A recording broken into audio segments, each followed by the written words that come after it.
Do you like what you hear? Then you need a Devon bass. Devon bass. Better by design.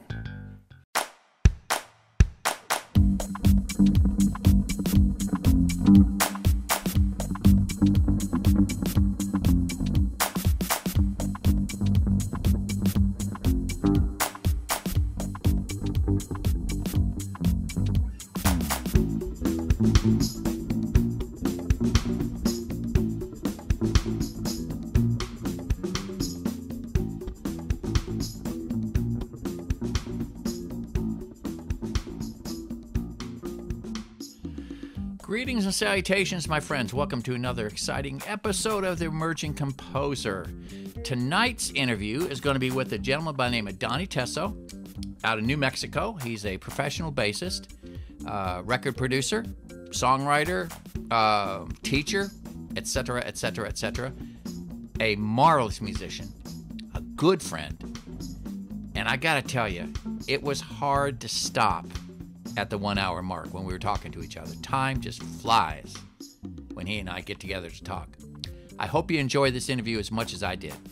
Let's join the interview in progress.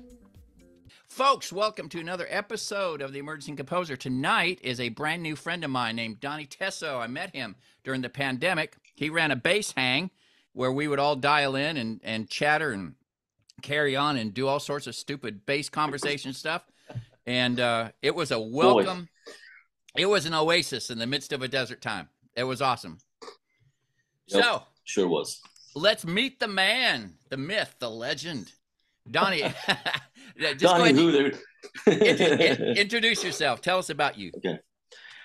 Donny Tesso. I am a professional bassist, musician, musical director. I wear several hats, as a lot of us bass players do.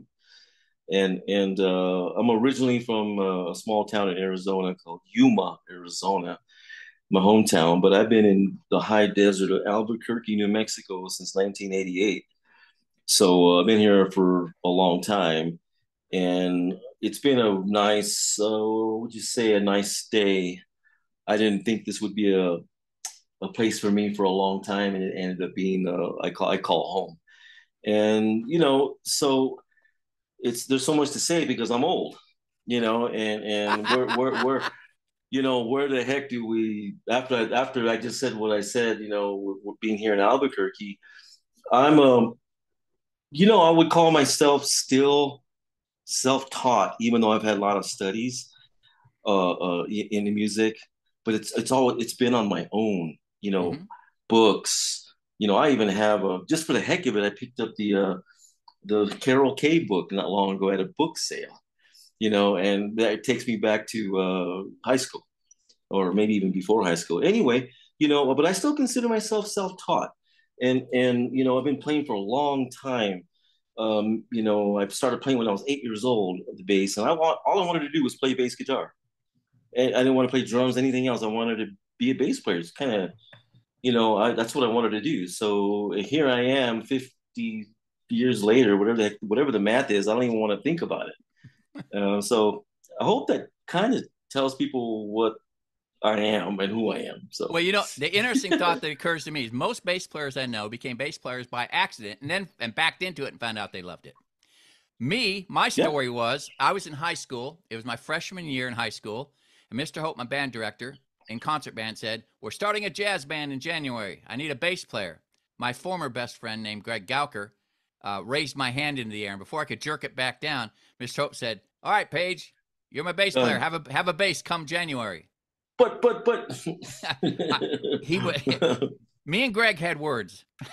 I'm sure you did. But do you still thank him in the long run, or in the long run? It was, it's kind of like, in early high school, middle school, it was a confusing time for me. I came out of a really chaotic childhood, and I was bullied through junior high. In high school, I started to come into my own as a musician, as a guitar player. But I discovered that I hit a wall with my guitar playing, where for years and years and years, I couldn't go any further. But I have never stopped getting better on the bass. I don't know what the deal is. I'm always, there's just never, there's no barriers for me. Anything I've needed to learn, I've been able to learn. Except popping. I don't see a purpose. But Well, I mean, hopefully we can touch on that somewhere down in I this see you nice do little it. thing. I see you do it, and there's a purpose to it. But I can do Yeah, it. But one of my students says, "Can you not as slap?" good as me. Not as good as me. Yeah, okay, Dude, all nobody. right. Maybe Vic. Maybe Vic could push you a little. Oh, keep going, keep going. I love that. I like where you're going with this.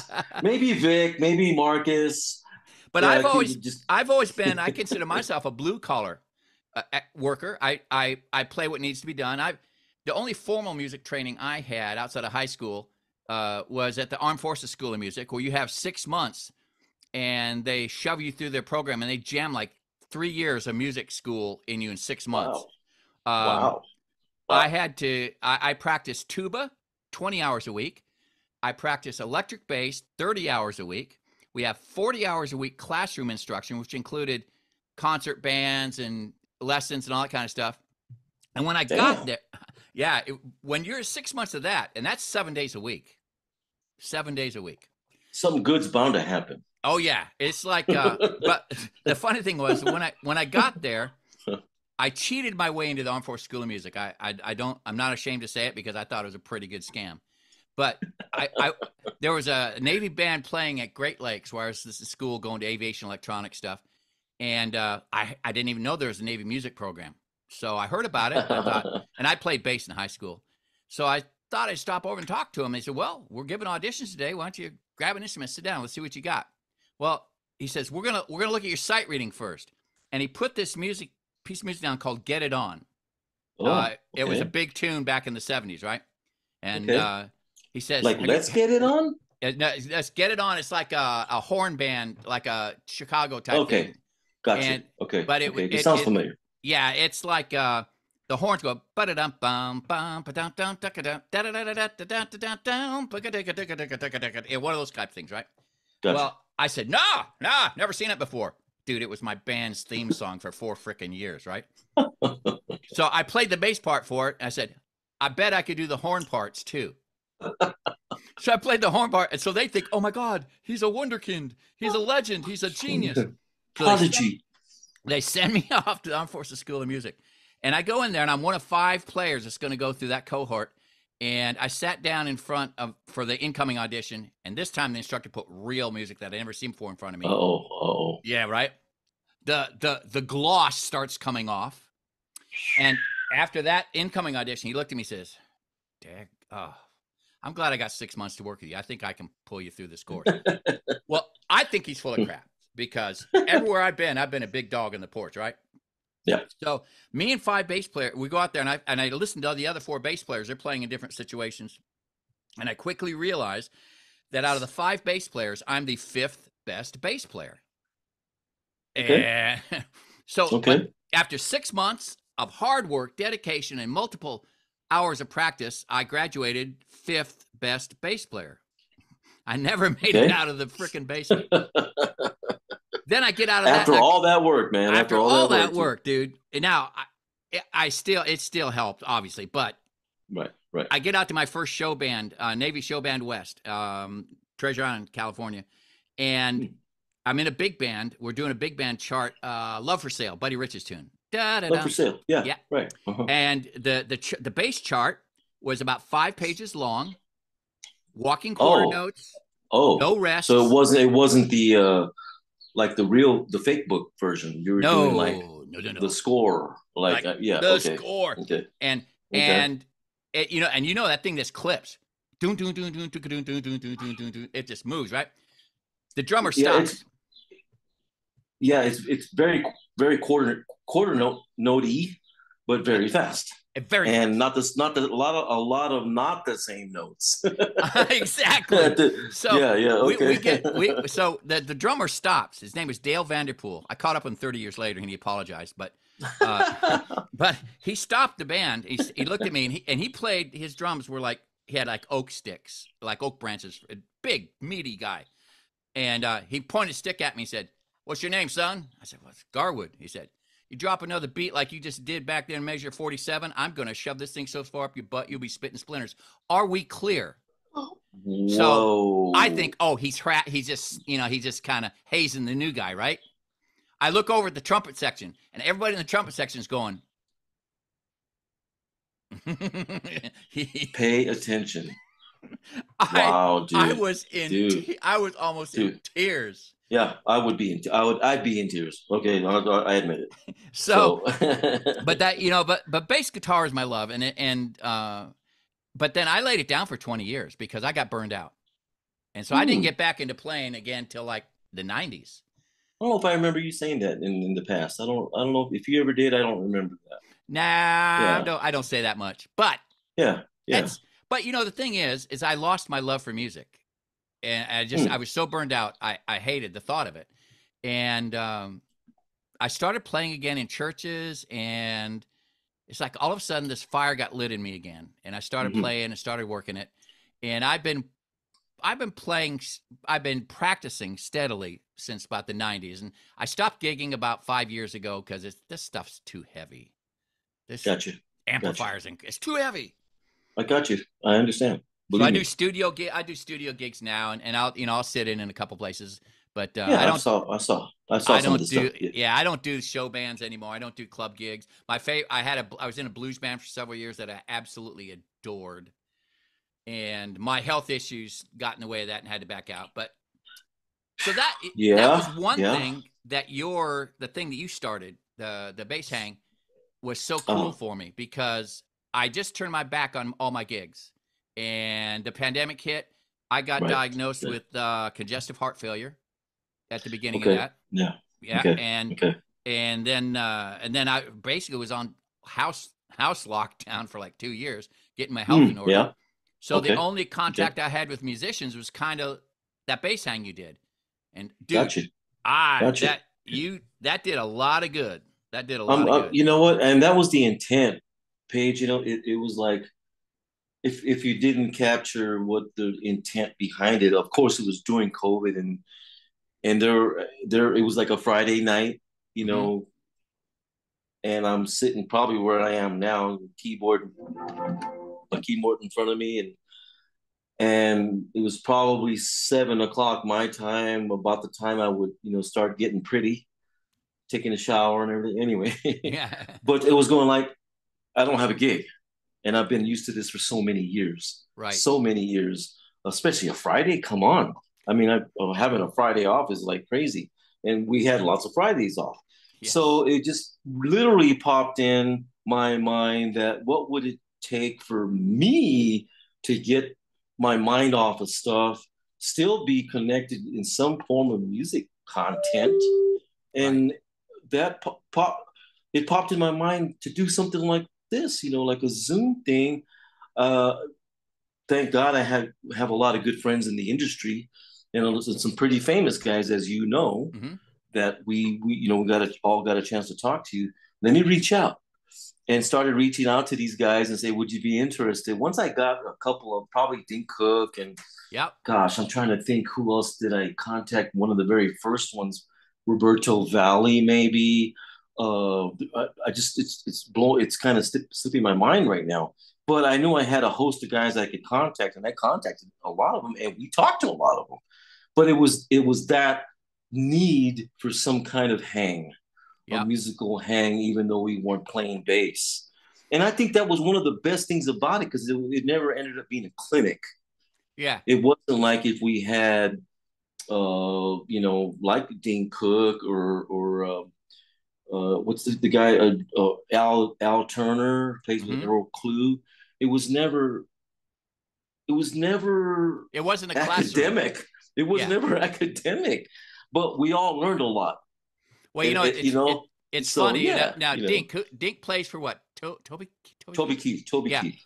I was at Hmm. church. I was at church at one time during that period of time, and said, "Yeah, I was talking to Toby Keith's bass player the other day," and head snapped Yeah, around and went, "Yeah, that's right. Yeah, yeah, it's at right. a hang. It's at a hang." Right, right. But here's the thing with like a guy like Dink, and he was just here a couple weeks ago, and he's the kind of guy that if he came to your town and you said, "Hey, Dink, you said being one of Donnie, I was one of the guys Donnie's regulars," and they, "Yeah, man, what's up, man? What do you? Hey, let's go have some coffee." He's that kind of guy. He So struck me like it. and he is, and most of the guys that we ended up talking to throughout that ordeal are the kind of guys that would welcome you anytime. And I think that says a lot about the bass community. Mm-hmm. But you can say yourself that you're friends with a lot I of these know. cats. You are. So it's It's a cool thing, man. It's a very cool thing. Oh, and by the way, the byproduct of me doing this, believe it or not, is I wanted to learn stuff too. I right. wanted to get into the psyche of what they think, not just their musical gear. I Mm-hmm. wanted to know, what did it take for you to get there? What were your studies? What wasn't your studies? Yep. You know, All of that's that, man. And we found a lot out a lot. well, that actually is a great segue. We must be psychically connected because I had a student once, bass student. It was like, oh gosh, a long time ago. He says, first student, first lesson. I said, so I always ask all of them. I said, if God could reach down from heaven, hit you in the head with a stick, and at the end of his head whacking, you could do anything you want. What would you want to do in this instrument? He says, oh, I'd like to make a living playing bass and playing music like you are, Mr. Garwood. I said, okay, cool. All right, well, then I'm going to introduce you first to some country stuff. He says, oh, I hate country. I said, oh, okay. All right, fine. All right, well, let's mosey on over to Southern Rock. There's some more hipper stuff. I said, oh, I hate Southern Rock. Skinner, please. So I said, okay. Let's go do maybe some Metallica or whatever the big. And he says, I hate all that stuff. I'm going, son. You do realize you live in Paulding by God County in Georgia, and if you want to make a living playing bass, that's your client, that's your audience. Yeah. And he said, Right. I said, but it's okay. You want to play for your own. What do you want to play? He said, I want to play thrash metal. I said, okay. Okay. But you ain't gonna make any money doing that in Paulding County, but we'll go there. Right. But he didn't last more than a couple lessons because he He was saw the light. yeah, he was in love with the idea of being a bass player, but But not the when work. not the work. And I had a really good friend Tommy once. He said somebody asked him, "What's the secret of being a great musician?" He says, "Show up," and meaning show up to practice, show up in Right. your studio to practice, show up at the gig on Right. time, show That's and great advice. Great advice. he says, You know? yeah, he said greatness begins with showing up. Yeah. And That's that's a great one. huge. I That's love it. huge. I love it. It's so simple sounding, Mm-hmm. but so effective. Extremely effective. Well, I'm a You know? composer. One of the things I do is I'm a composer. All right. I like to compose choral works. And not for money. I haven't made any money at it. It's just, dude, I just love it. That's And great. I talked with my professor once and said, how do you get your muse to come off the porch and play with you? How do you set the stage for inspiration and that kind of stuff? Right. Yeah. He said, show up. Just show up. Do the Oh my work. God. Yeah. Put the Yeah. pencil to the paper and start. And he says, watch what happens. Well, there you go. There you go. Watch what happens. But you have to go through that motion Yes. and not just think about it or wish on it. Do it. Yeah. So I now mean, that's easier said than done. Yeah. Yeah. I'm a brand new bass student. I'm coming to you for lessons. What is your advice to me going to be?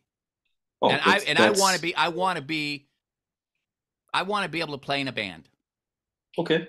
It's good.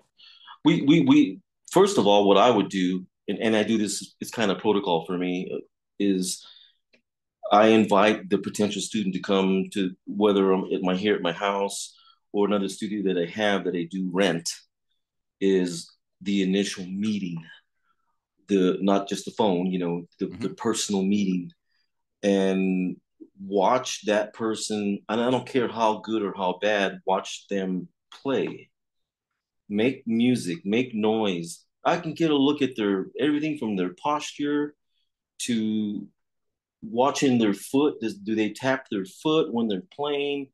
And then how are they even holding the bass?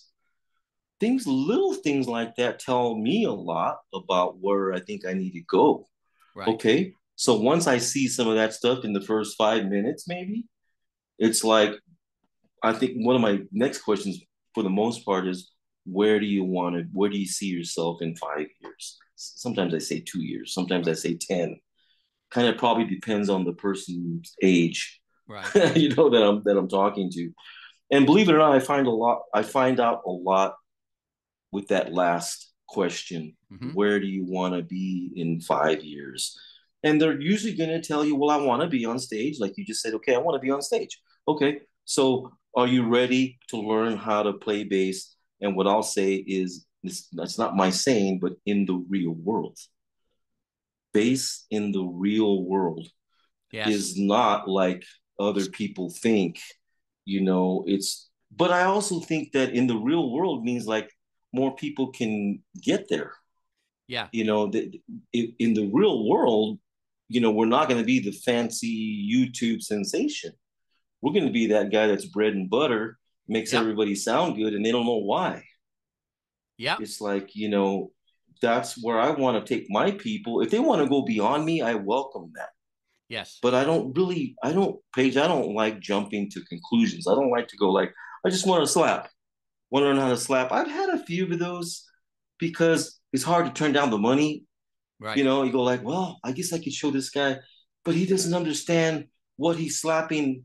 If he's doing octaves or he's doing pentatonic stuff, Yes. does he really know why he's doing it? Is it just for the sound of it?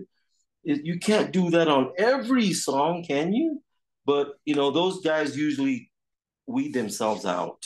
Yeah. Usually, when there's a certain thing they want to do, Mm-hmm. they kind of usually taper off or like start realizing that maybe I do have to learn how to just play a walking bass line, Right. and start studying real world stuff. Yep. And that's not a lot of stuff. I mean, I don't know how far you want to go with this question, but in a nutshell, I can find out a lot in 5 minutes, with just a couple of questions and just looking at them. Yep. I asked them to pull up. Let me see your current playlist. Let me see what you're I've looking. done that. I've done that, by the way. And I But go said, ahead. Go okay, ahead. I see. And now this is almost, I would say, 95% of my guitar students, 70s and 80s playlists, because that was the mecca for rock and roll and Oh guitar man. and Oh bass. yeah. And Oh my bass. gosh, Yes. holy mackerel! Yes. You Right. want you That, you want you want to see some hellacious bass playing? There's a little group out there called the Doobie Brothers. mm-hmm. Yeah, go give them a holler. Tyran Porter. You and I, because you are not that much older than I am, I believe, he's in all of us. Guys like that are in us, in our DNA. Yeah. If you're about, I'd say 45 years old on up, Yep. you heard all those cool ass songs that Tyrone Porter did with the Doobies, but we're also Chuck Rainey, Oh Lord, have Asia. mercy. Mm. We're all we are those guys. I go back to Paul McCartney. I'm not that old, but Yes. I grew up on Paul McCartney stuff from my brothers and my cousins that were older than me. So I got the dose of them, Paul McCartney, pretty Paul Mc, young, Paul you know. McCartney is a genius. I've got a 16-year-old student that bass student. I've had her for about a year and a half, and she came in a month ago and says, "Okay, I'm really focused." I said, "Okay, what are you focused on?" She says, "I'm going to learn every one of Paul McCartney's bass lines that I can learn." She'd heard a Beatles tune on the way in, and she said, "Nobody pays attention to what this guy's doing on the bass." I said, "Yeah, it's pretty amazing, isn't it?" Good It sign. Good. That's a good sign for that person to oh, even say that.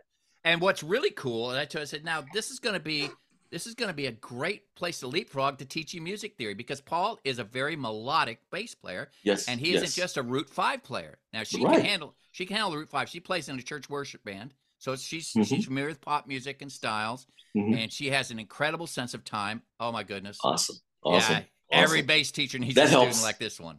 That helps. But for me, my Yeah. growing up, Carol Kay was my hero.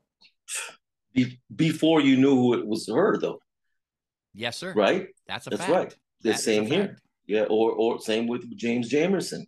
All those songs, Motown songs, for the most part, were him. Gosh, what that So guy could do. we knew good bass playing. We just didn't realize who they were. Yep. I mean, until years later, you start finding it was a girl that played this stuff. Pet I know, sounds, I know, you I know. know. Oh my word! Yeah. And Oh yeah. what's funny is that in the '60s and '70s, bass was the bass players seemed to be a lot busier in their lines. And it's Yeah. like as we moved into the Yeah. '90s and on, I don't know, and I don't know why it went that way, but it just seems like bass Great players, question. the lines started getting simpler, and not that's not a bad thing. I mean, groove is groove, Right. Right. True. True. but But yeah, tell me, Carol Kay with all those 16th note boogaloo bass lines she put on everything wasn't grooving. Nah. man, the, the epitome, the epitome of it in so many ways, and very, very primitive stuff. I think she played with a pick and still Yep, does. yep. You got to figure your limitations with that also Well, with a pick. it's a tool in the toolbox. Yeah, Yeah, that's what I tell. exactly. I play with pick. I can slap. I do some thumb Mm-hmm. playing. Right. Yeah. I had Yeah. a conversation. I had about 6 months where I was talking with her every week on the phone. It was one of the Oh most my blessed God. times of my life. She's such a Oh, legend, and she had dude. just come out with an album, a jazz album with her and Hal Blaine and a guitar player. I can't remember who it was. One of Uh, the Wrecking Crew one of the guys. Wrecking Crew cats, yeah. And I listened to it. Tedesco. No, he's dead. I Oh, wonder. well, I'm this sure we. happened a long time ago, so Tedesco Oh, might have been okay. on it. But Oh, okay. I was asking her. I said, that track? I can't remember which one it was. Where you took a bass solo on it? I said. She said, yeah. I said, I gotta know what are your thoughts when you're playing something like that? Trying to get into her head, figuring out what she's doing. Right. Uh-huh. She says, oh, I remember that. I remember that take. Um, I was wondering if I'd left the iron on when I left the house. I was wondering, do I need to go get some milk and bread on the way home? She says, Paige, I'm on I autopilot. When that stuff Yeah. happens, I'm on autopilot. And I just my chops go with what I'm hearing going on around me. And she says, I could probably explain to you what I played, but it kind of takes the magic away, don't you think? I went, True. True. And okay. that is such a wonderful answer, and damn true Yeah. on her part. She didn't make that up. No. She did not make that up. But when you say the word autopilot as a bass player, well, we all want to get there. Yeah. We want to be able to get there. And with my student earlier with Carl, we ironically talked about to the point. I didn't call it autopilot. We kind of talked about it as being to the point where you can think ahead. You Yes. can be in this section. What am I going to do when the bridge comes? What fill am I going to do there? And you're still 8 bars away. And to be You so much know, in the zone that when the drummer does something really cool, you're on it. yeah. You react. You Yes. react to it, man. That's a beautiful thing, man. It's a beautiful thing, and I think even some people that may come on and see this, may not really get it yet, but you want. I want to bring you there. Paige and I want you guys to get there to Yeah. where you can be in a situation. Let's call it autopilot. It's actually a great name for it, but it basically is a little bit of being clairvoyant, man. It's like being Yes. Nostradamus.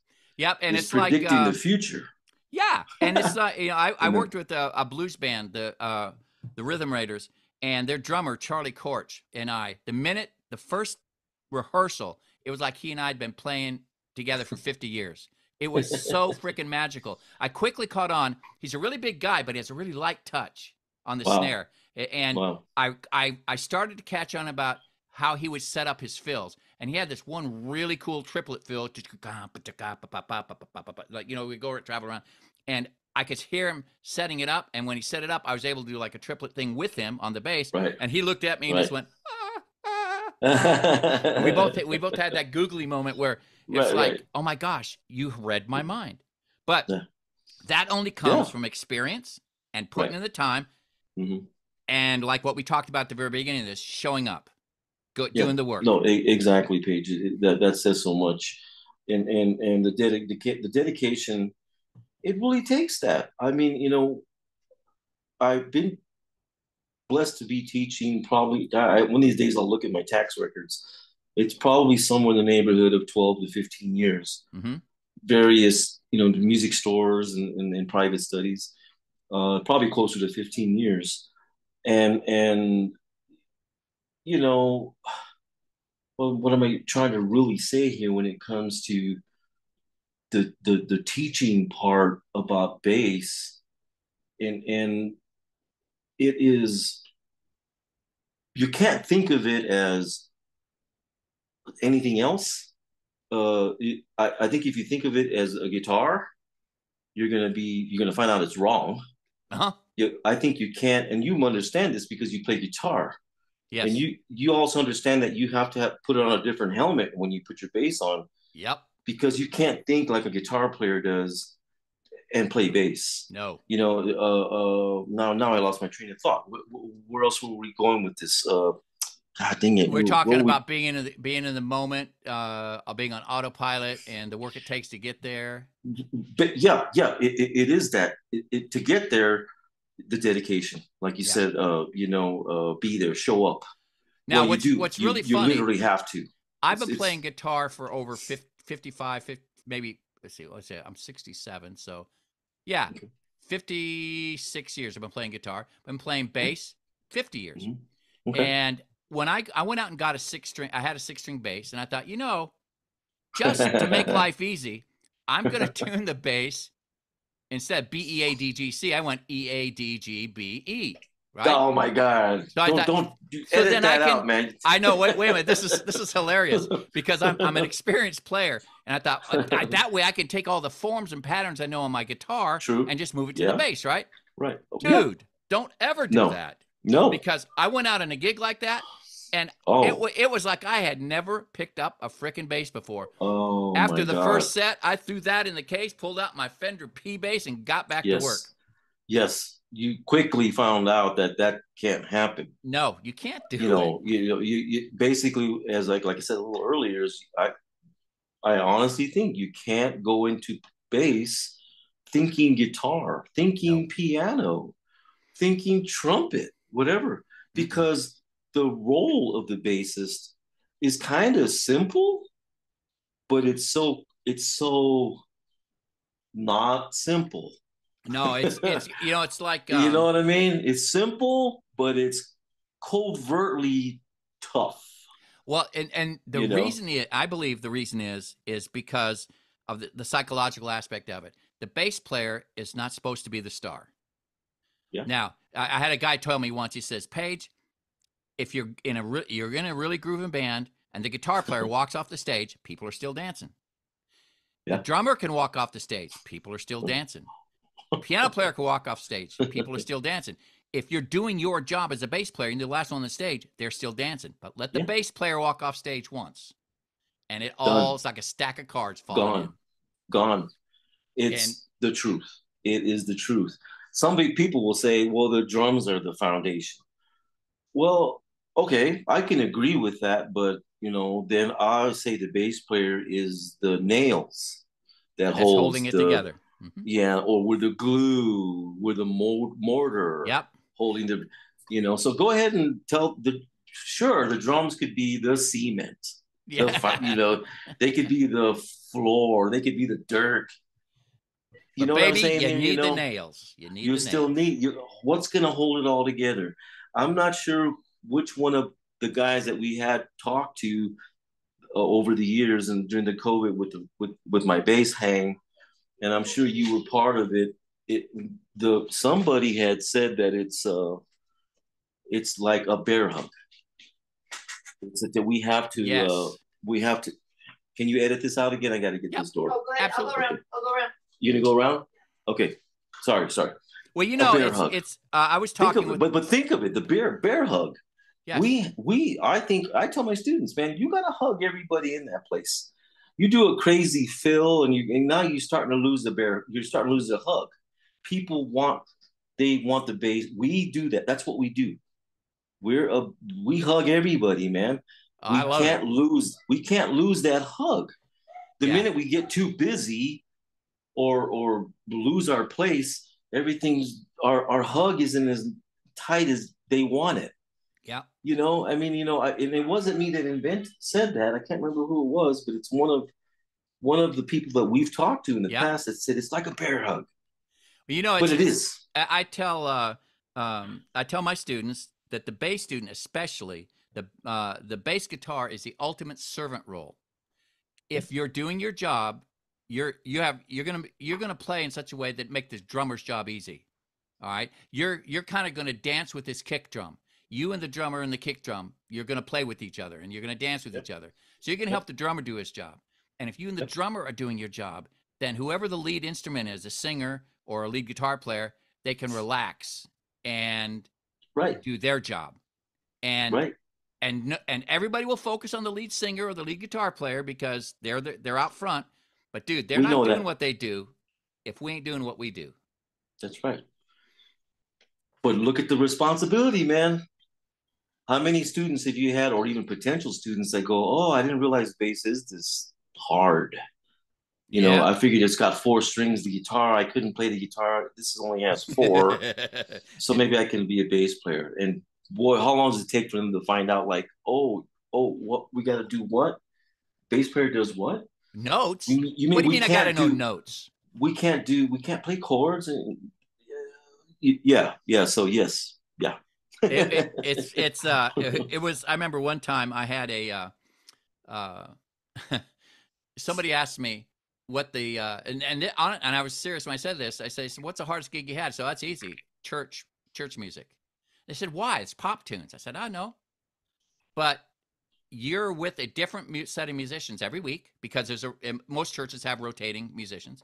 And I said, and not only that, you know the thing I told you about the servant role? They said, yeah, you got to make the lead singer easy to do their job. I said, okay, yeah, but it goes one better. You got a whole room full of people that are singing with you. You've got to make it easy for them to sing. True. Now you're a servant to 500 or 1,000 people or however many people show up on a Sunday, and you won't have the luxury of playing with the same musicians every week. You got to find a way to lock in a groove. And I said that is going to simplify your playing, and you're going to be a better player because of it. Or you're gonna get the hell out of there Yeah. because you can't take the heat. All right. Do you know Mark? Yeah. You know Mark Miller, right? Yes. All right. I love that guy. I love Oh that guy. my Just God. I hope he doesn't. I hope he doesn't see this. But if he does, all right, Mark, I love you. Yeah, whatever. No, he's a fantastic. Before I forget, well, somewhere along the line, I got to make the announcement with me and Mark's relationship. I had a recent theft about a month ago, a month and a half Yes, ago. I read that story. Yeah, Oh my word. stole.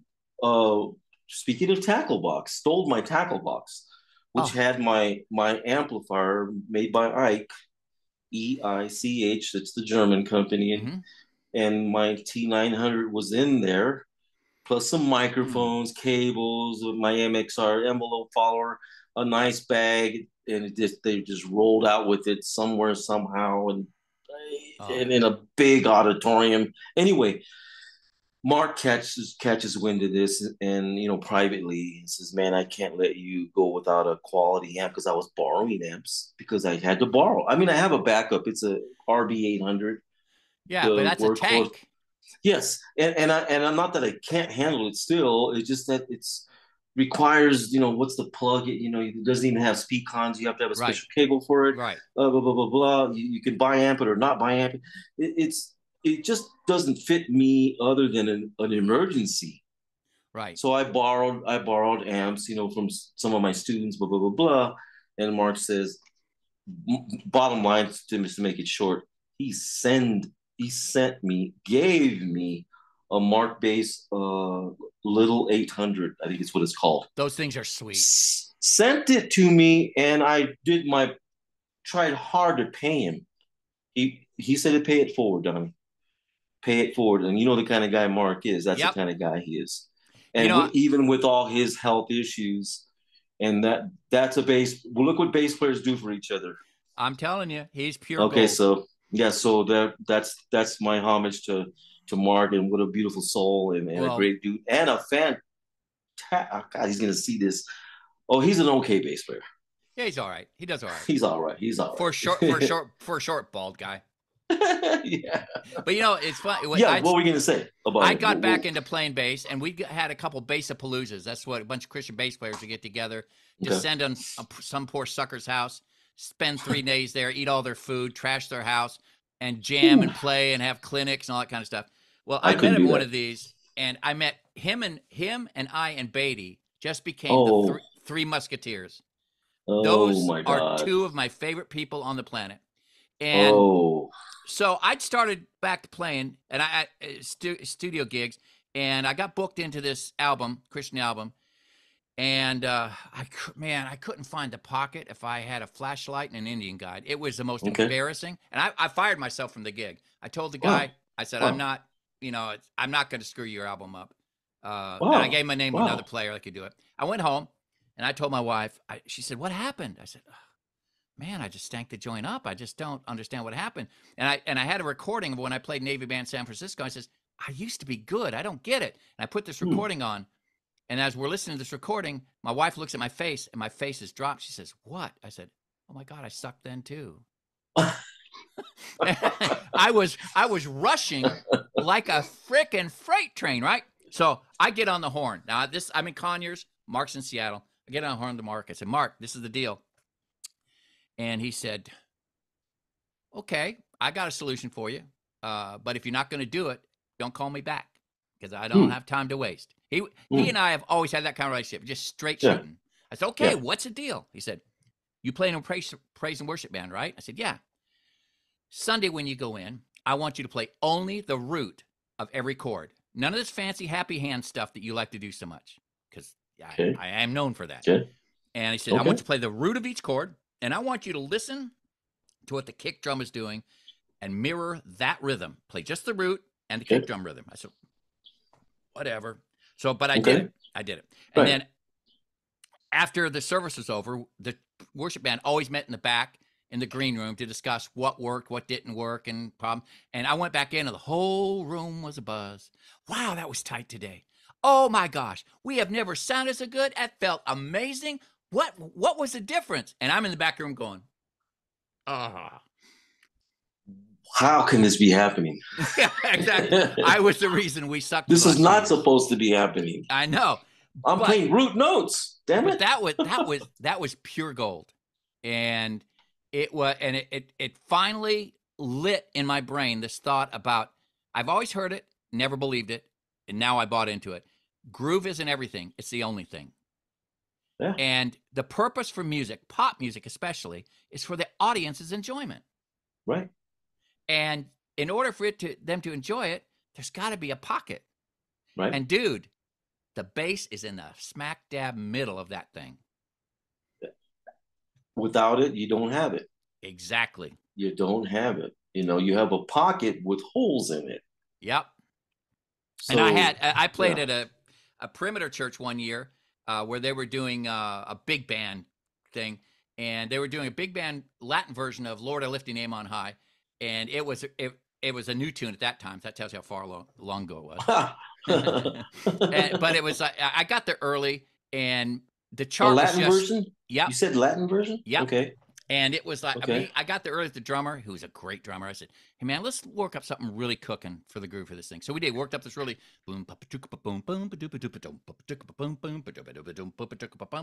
like really happening thing. And we play it, we lay it down, and the director stops. He says, Paige, could you simplify that up a little bit? I said, sure, absolutely.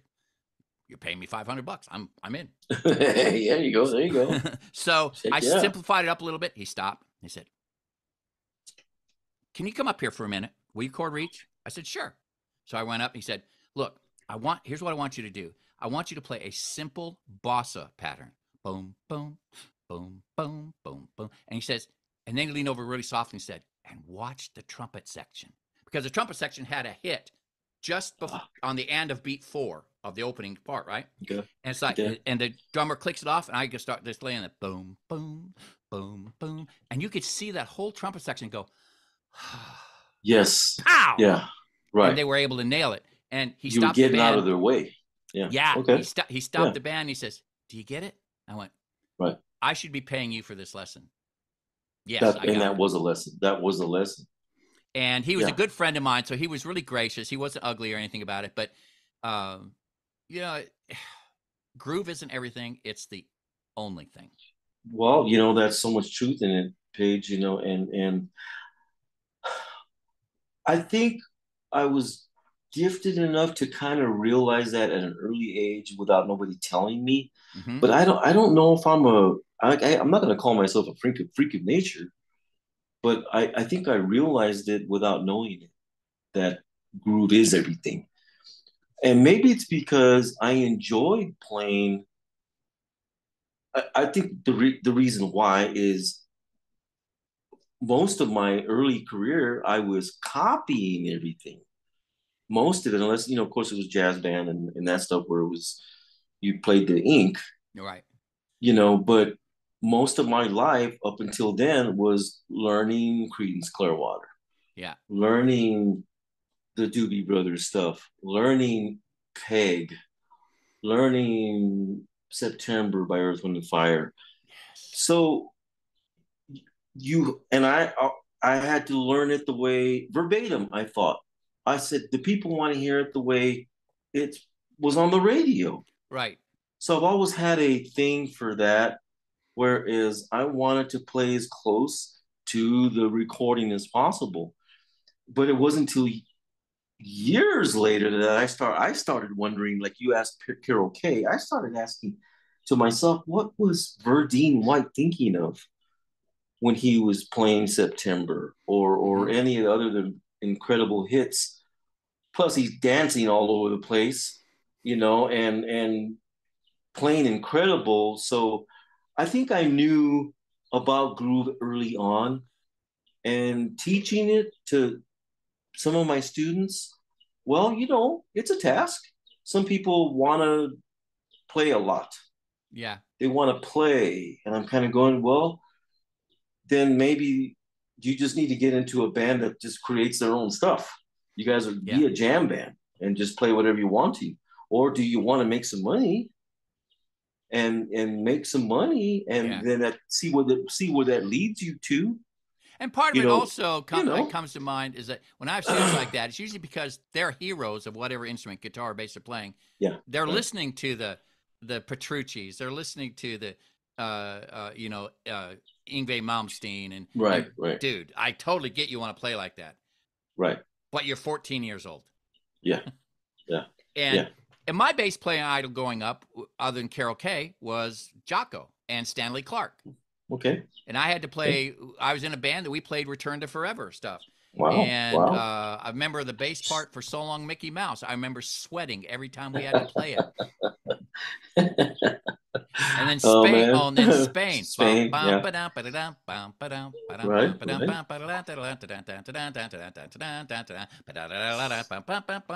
Uh, yeah, right, right. But you learned it. Yes. And I'm assuming you learned it by your ear. You had to. Yeah, they didn't have. Right. We didn't have all the fun toys we got now. No, no. Same, Tablature? same What's here. that? Same here. Yeah. No. Oh, come on. Come on.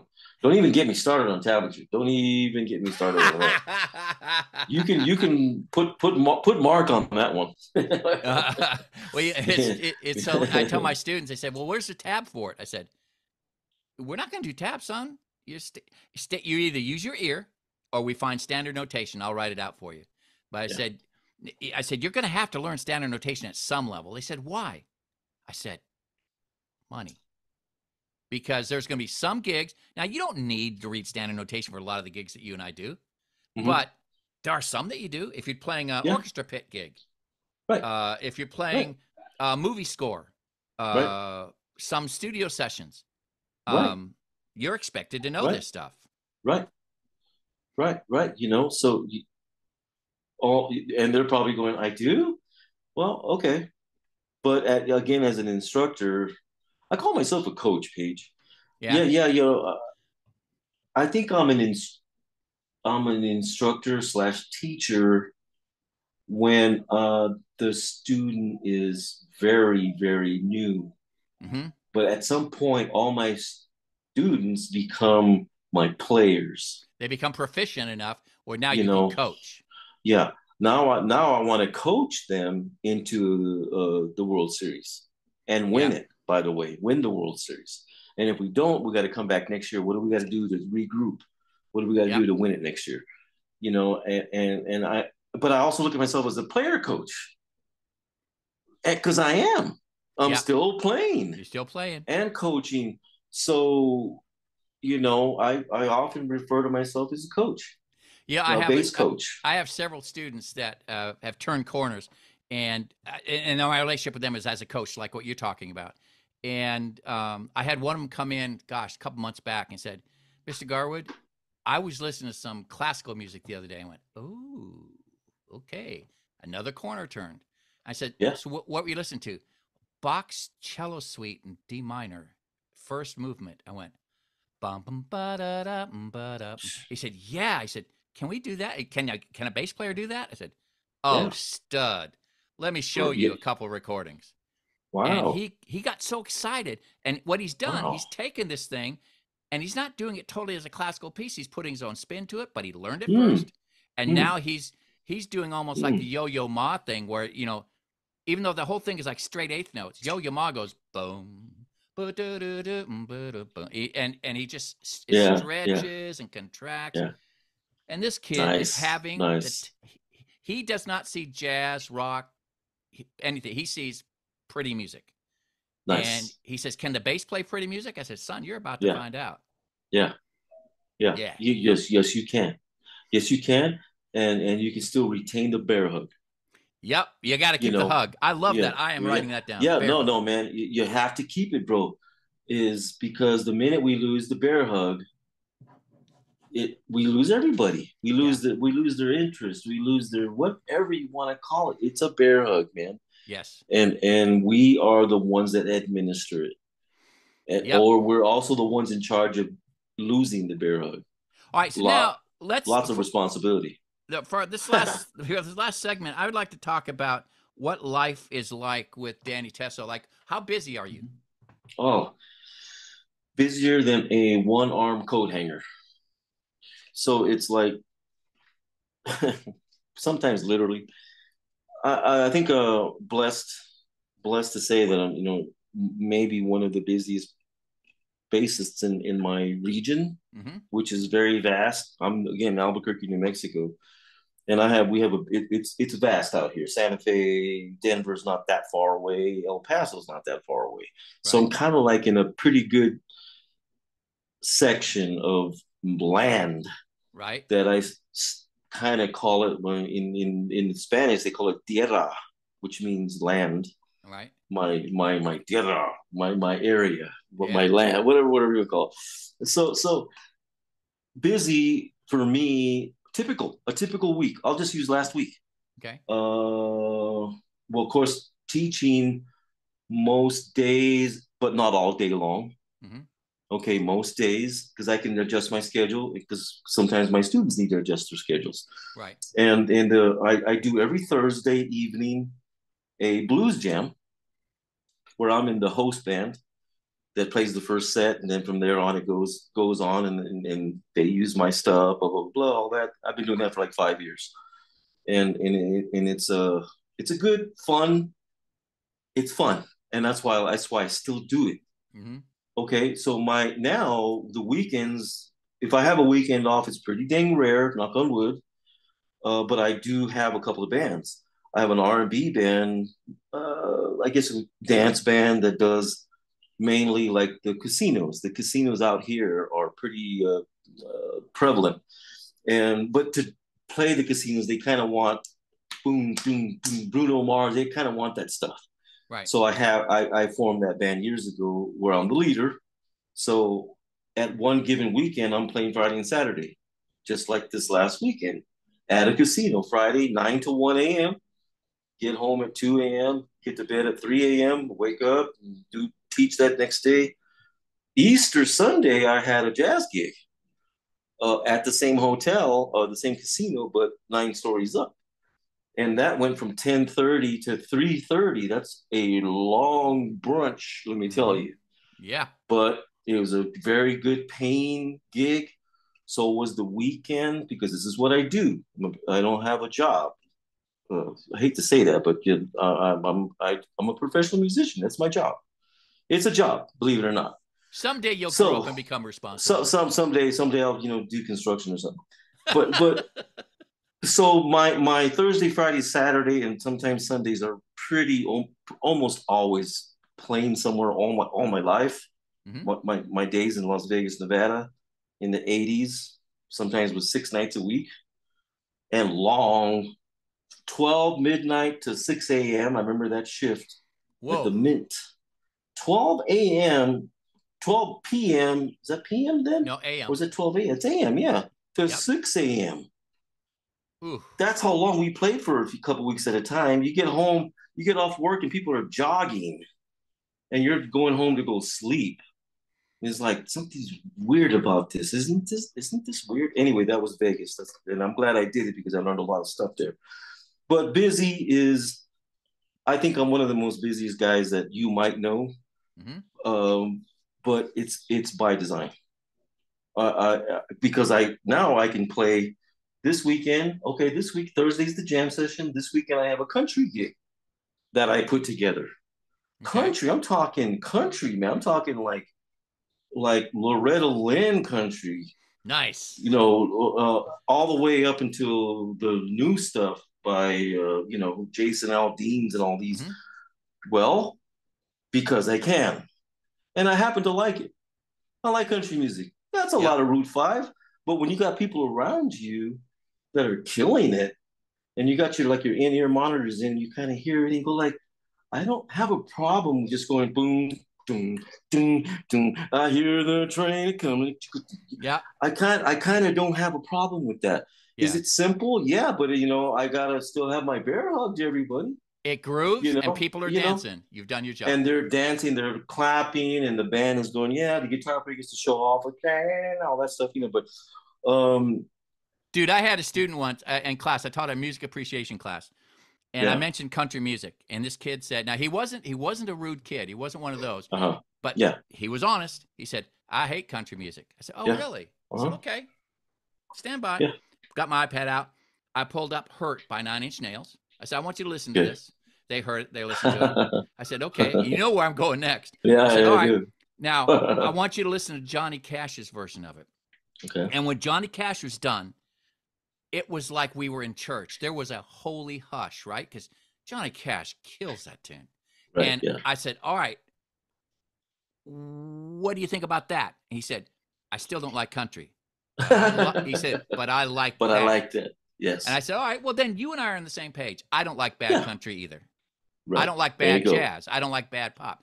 But one of the girls raised her hand and said, Mr. Garwood, um, when Nine Inch Nails did it, you felt like the devil was in the room because of the evil of Because drug addiction, right? You just fit. But I said when Johnny Cash sang it, I just wanted to cry because all of a sudden you realize how hopeless the addict is, yeah, and how in the end, no matter how much he loves you, he's going to hurt you. She says it's the same song, right, right, but two different reactions. I said, yeah, well, right. I got to tell you, And that's the power of Johnny Cash, first of and all. the power of the delivery of it, Yes. and you still would consider that country. Yep. It And still is in the category of country.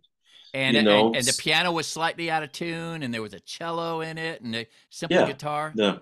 and yeah, And but and he was out of tune a little bit. He's got oh his, yeah, how Johnny sang. I mean, that's him. dude, That's he him. could. Man, He, yeah, no, but he I was understand what you're saying. he wasn't a great musician in the technical sense of the word, but when he Mhm. got on stage, he owned the audience. Did you ever see him on stage? No, I see I just had on the TV. pleasure. I had the pleasure. Okay, speaking of Vegas, oh no, it wasn't Vegas. There's a city outside of Vegas called Yes. Laughlin, Nevada. Okay, so it's like 90 miles away, just up to 95 there. And I was playing in the lounge at the Riverside Hotel Casino, Hmm. of all things called the Losers Lounge.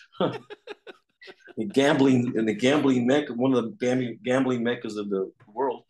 Well, of course, it's a different city, 90 miles away. But anyway, upstairs was the big room, Hmm. and that's where they would have, at that point it was, in middle 80, 86, around that time. Anyway, Johnny Cash was up there, and we got a chance. Some of the guys from Johnny Cash's band had saw us sound checking or something. Anyway, all I know is that I snuck in on my break because we had a half-hour break.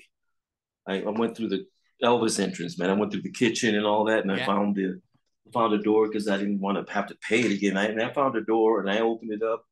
And when I heard him sing what's that called, the flag or something, when Mm-hmm. he sings a song about the flag, and then at the end the flag appears behind him, I had got chills like I've never had before. But how he delivered the song and the audience was just like, oh my god, he had him, man. He had him, Yes. and that bass player, whoever he was, I didn't get a chance to meet him, was Route fiving the hell out of everything. All of the couple songs that I saw in very well. That place was there was a bear hug when you walked in there, man. Let me Yes. tell you, but Johnny Cash himself, that voice, the Yeah. presence, all He that, was I amazing. was like, oh, Well, but that and I album that he wasn't did that really on, into uh-huh. that was his wife's she produced it, and she died shortly after that album was done, and then he was dead like 9 months later or something like that. She was everything to him. Mm. Yeah, he was amazing. Oh, wait, I lost you. Getting back to There you go. getting Yeah. back to busy, it's I'm as busy as I want to be. In some cases, I tell my wife all the time, I should have said no to that gig, because sometimes you say yeah, and then you realize at some point, oh, you got to learn all 40 of their songs. Well, you said yeah, you can't back out now, but I'm pretty good at charting stuff out and Yeah. learning a lot of songs, man, to where I can not be. Usually, when I play for somebody, when they ask me to play, I'm replacing somebody, or I'm just taking their spot because they're sick or something, or Right. on vacation. But I don't want to come in there and take the band down a notch. Yeah. I want to leave that gig that I'm doing a sub for, where we want to have you. Yeah. We don't care about our bass player, and it's not showing off. It's not No, even showing off, Paige, and you know that. It's it's about being basically professional. it's being professional, and maybe I can throw in a little something somewhere that the other guy didn't do, and they dug it. Mm-hmm. Didn't have to be fancy, but it could have been something on a standard song that the guy never did, and I do Right. a little something, and they go, hey, "Man, we like the way you do that. We just, what are you doing? We like the way you play that song, and we don't like the way our bass player plays it." Anyway, but again, part of being busy is being able to negotiate a lots of genres, Mm-hmm. and I feel pretty good about that. Part of that is our age, Yeah. being I'm not now in 60s, now, but we grew up at good time. We Yes. grew up at good times to where the radio had bass playing on there, man. There was no program, nothing. It was guys Yeah. playing, or girls playing the crap out of some bass and going like, "Whoa, wow, well, look where this is going." And we'll think It's about the not wide simple, variety of music that there was when you and I were growing up.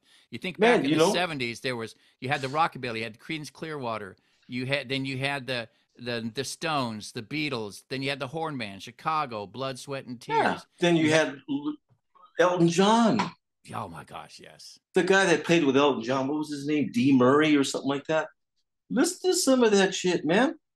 That is some intricate stuff on It some of those is. pop songs, man. Oh, Elton Yeah. John. Elton John is the Mozart of our generation. Oh man, I'm He's telling you.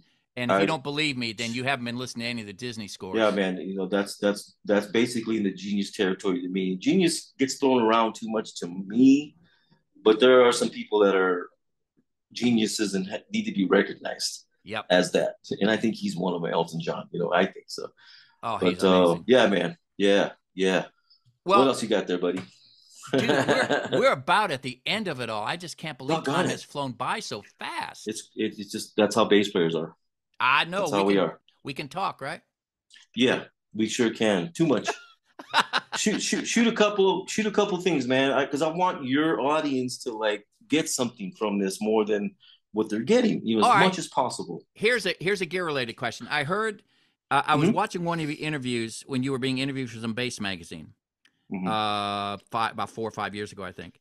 And you mentioned something about the different basses you have, and you have this Okay. bass because it brings something that Yeah. it has a Hmm. voice that you like. Yeah. What uh, what is it that draws you to a bass, and why would you have Hmm. a like you had like a Wilkins bass? You have Hmm. uh, Hmm. give me some of the basses you have. Ken Smith. All right, why Ken Uh, Smith? What does Ken oh, Smith bring to the that's table? that's an easy question because that was one of the first sounds I heard that I didn't know what it was, and it turned out it was some of the gospel stuff, early '90s stuff Okay. maybe. Fred Hammond Mm-hmm. would have been the bass player, and then I started hearing more latter '90s Al Turner, which I had as one of my guests, Al the Burner Turner, Right. who is a Ken Smith artist, one of his big guys. I just liked the sound, and when I found, I think I saw a video of him playing with Al playing with Anita Baker or somebody, and he had Mm-hmm. a Ken Smith bass. And I go, that's the sound of the bass that I can't get out of the Fender jazz bass. Mm-hmm. It's a certain sound, especially when you're popping. You can hear Yeah. you can hear the exact nuances of the Right. bass when you pop them sometimes. And what the hell's going on over here? Anyway, so that's why I drove. What drove me to get a Ken Smith bass and contact Ken Smith himself to get my first endorsement. That was my first endorsement Oh my deal. goodness. Was 2001. It was after the the tragedy in New York, and reached out to Ken Smith, and he accepted me as one of his guys. That's another story. That takes a whole other segment. But once I got to Ken Smith, I was able to put that sound into my arsenal, along with my passive jazz bass, along with the P bass, along with the probably back then. I think I probably had a Tobias bass. I think I had back then. It filled a void. It filled a Yeah. void in sonically and then also the feel of it, just the feel and the build quality. I Because at had that point it was a $4,000 bass at that point. the bass that did that for me was Alembic. Okay, That was yeah. always a dream for me to own Alembic. I ended up Mm-hmm. owning a pair of them, one fretted, Mm-hmm. one fretless, and Mm-hmm. it's a one trick pony, but Okay, it's a real okay, pretty pony. yeah. It- I kind of would agree with you with the Ken Smith. It's a five string, the newer style. Well, the last 30 years, BSR, MR. It's a maple, walnut, maple, mhm. bolt on. Mine's a bolt on. Whoa. There was something about the bolt on, and I think Al Turner's one of his bases is bolt on. I think to me, it's just a little bit more percussive. If that It's makes any punchy. It is sense. bolt on necks are Yeah, yeah, punchy. yeah, yeah. It's something about that, and that's why I went with the bolt on. So, and I still have it, by the way. That's probably one of the bases they'll bury me with it, I guess. Well, So, I had a friend of mine, former bass student. He came to lesson one day and he had a gorgeous bass. I said, "Where'd you get that?" I said, "Oh, I make it. I made it." I said, oh You wow, build basses?" "Yeah." I said, "If I design a bass, you build it for me." He did, oh, it's a 4 string fretless with a glassed neck. I And think you talked about that before. I think oh you did Lord, talk about that. it is so stinking beautiful. I love it to this See, day. It's like there 40 you go. years. It's 40 years old, and I still love it. There you And go. so, but I've gone But through all these basses, and mhm. then my wife was hearing me talk bass with one of my friends. She says, "You keep saying that this boutique bass you're looking for has that P bass sound. Why don't you Yeah. just go buy a P bass?" well, well, gosh, there's another can of worms here, bro. But you can get boutique P bass if you want it. I'm not sure who's building the one you're thinking about, but Well, no, I actually went to Fender and bought a real live. They came out with a reissue 74 P bass, and okay. it was like going home after being gone for a Well, real long time. you know what? And at some point in my career, I started realizing that the bass didn't make me. The bass didn't really help me that much because it was a Ken Smith. I purposely put a couple of Squires around me. You can't see them because I got it blurred out. I have a Squire here. Right? It's a Yeah. four string, and I have right the other side of me is a Squire. Speaking of P bass, a 5-string passive Squire P bass Right. that sounds amazing. And I bought it for $150. And I use it on stage. I used it on pretty big stages. That's awesome. Derek Hodge, who plays when I saw him, if you look up Derek Hodge, everybody, he's a very fantastic bassist. Does a lot of R&B. He was playing with a Grammy-winning artist called named Maxwell. Uh-huh. I saw him here. We hung out because I used to be with TC Electronics. I used to have a deal with them Right. before I joined the new company. And so he was with TC, so we connected with each other backstage and all this stuff. But for the show, he played a Squire Jaguar. The whole show, 4-string Squire jazz bass, and amphitheater is probably 5,000 people. Oh my gosh. And he didn't give a shit if it was a Squire or a Fodera. That that was probably 6-7 years ago. That almost like just nailed it for me. Like, you know what? If Derek can play a cheapy Squire on a big stage with a Grammy-winning artist, anybody can. Well, you know, But the real story, yes. the moral of the story is it doesn't have to be a Ken Smith to sound good. No, I tell my students, when you're looking for an instrument, trust your ear, trust your hands. If it feels good and it sounds good and it makes you feel good when you play it, then take that sucker home. My best jazz guitar I've ever played was a $120 Johnson, an entry-level brand. It shouldn't have been, but it was. Yeah, and it just, it's your hands and your ears will tell you if it's magic. And screw if the guy, hey, look what Garwood's playing. It's a Johnson? Who gives a crap? Because he's playing this shit out of the Johnson.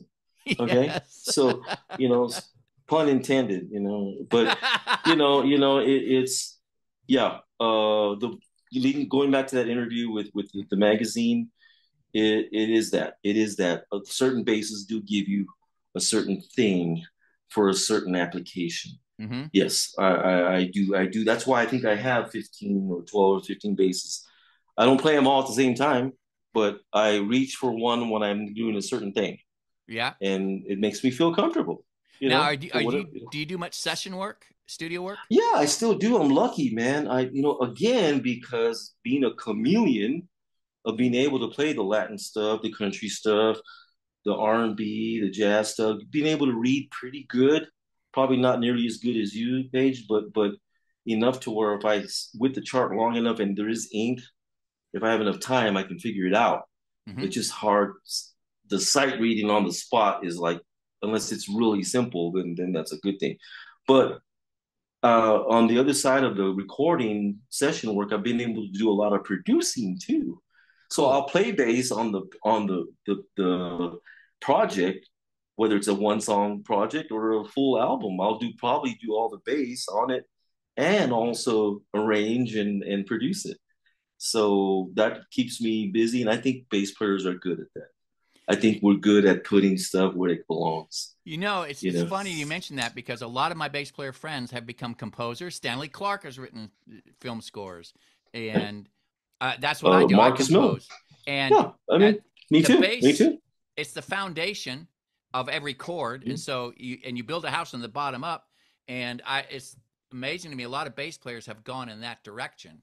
Right, and along that same line, we can alter the chord too, and we can make it a slash chord. And now you play the C over the E, and it's the power of what we do. It's only a C chord because I'm playing a C, pal. Right. I can make this. Right. I can make this an F major 7 add 9 with one note. Yes, you can. Yes, you can. And people might go like, "Oh, yeah, okay, that's Paige," but yes, the power of it, And I think I learned the power of it through Paul McCartney, and I didn't know it at the time when he would play G over D or something like that. Yes, that sounds like he's playing. They changed, but he stayed there, and I was 10. I don't know, 8 years old maybe when I was hearing these things. Can that be done? Oh, well, I guess I got to do it. He did it. But I didn't realize what the power and what made that song. I wish I could think of the songs off the top of my head. He was notorious for that, and I learned it because guess what? Was old enough to be there. Where the kids nowadays, a 30-year-old is, what is he talking about? My student, the bass student who's learning all the Beatles tunes, what the tune that turned her on to the Beatles was back in the USSR. Okay. And Okay. for some reason, I don't remember it being that hard a tune. But when I start going back to listen to it again, Oh, then yes, then you start going, oh, this was some stuff.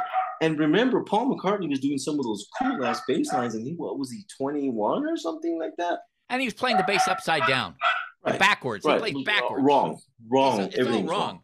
Oh, it still is, man. Well, Oh man, what else? What else do you got for me, man? What else you got? You know what? Sorry for the dog. That covers everything. There's going to be more to talk about. We're going to do this again. Okay, yeah. I would like one of the things I like to do with the Emerging Composer podcast is to talk really musical things. So maybe down the road we can talk about a project you're going to be having, and we can talk just about the musical aspects of that, how you approach producing something like that. That'd be way cool. I would love that because that's a whole topic in itself. Yes, and I will get my son in on it because my son's a record producer, even though they don't do records anymore.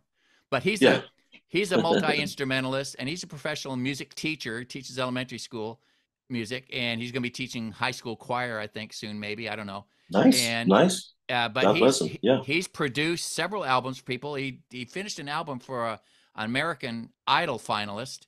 Wow. And so, I mean, he's got some serious chops. This is good. This is good, man. Yes. That would be really cool to get the three of us in a get together. Yes.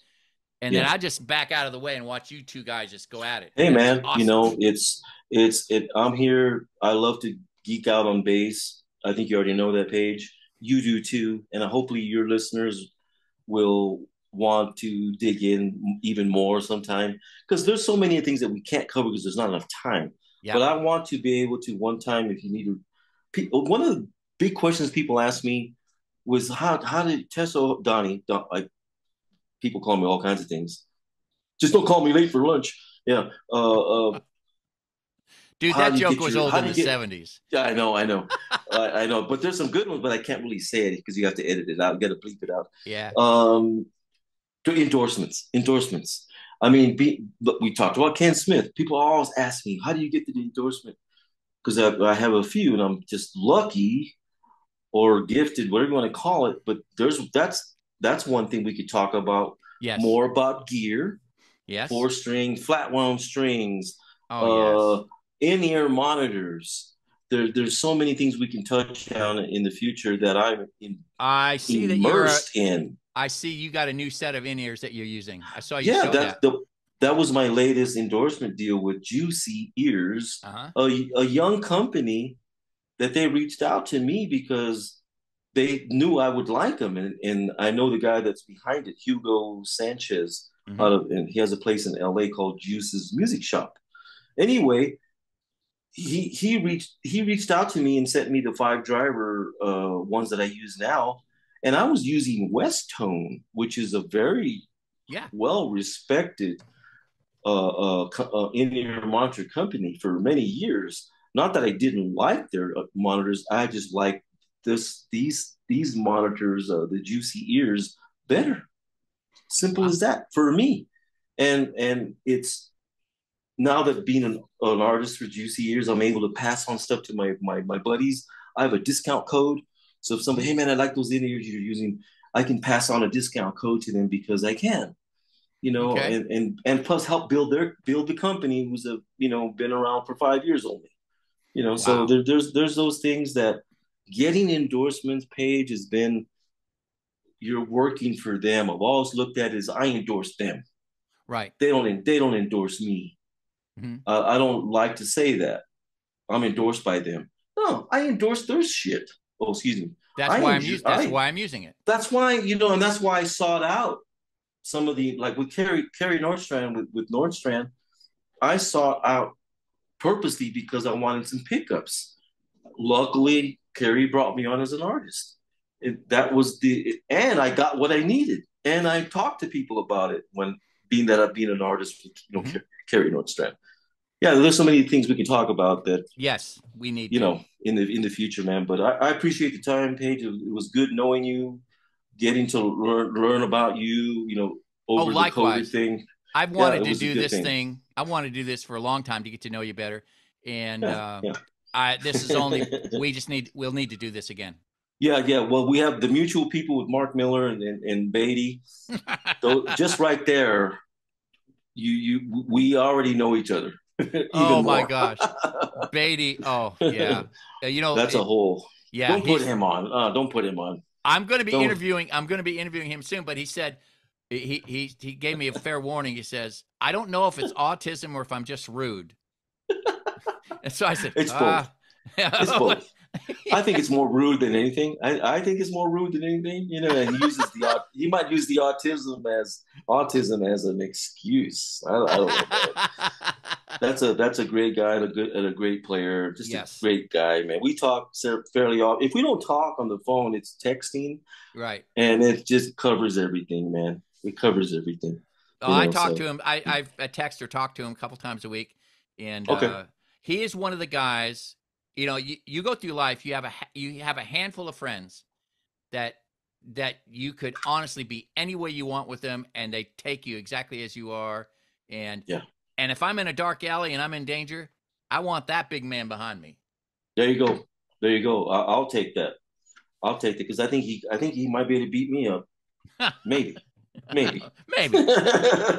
Well, God's blessings Anyway, to you, man. my friend. Thank you so much for your Thank time. you. Thanks for having me. To your audience, whoever pays attention to this, feel free to contact me. Feel free to give my information All right, page if I'll if put if your. anybody needs to. Yeah, All right, I'll I'll be do it. glad to. And let's do it again. God bless you. Have a good weekend. Let's do it again. I send me an email with the folks that you're endorsing, Okay. and Okay. then I'll put that. I'll make that part of this so people can contact you Okay. if they have any That questions that'd about be a that stuff. good. That'd be a good thing. Perfect, man.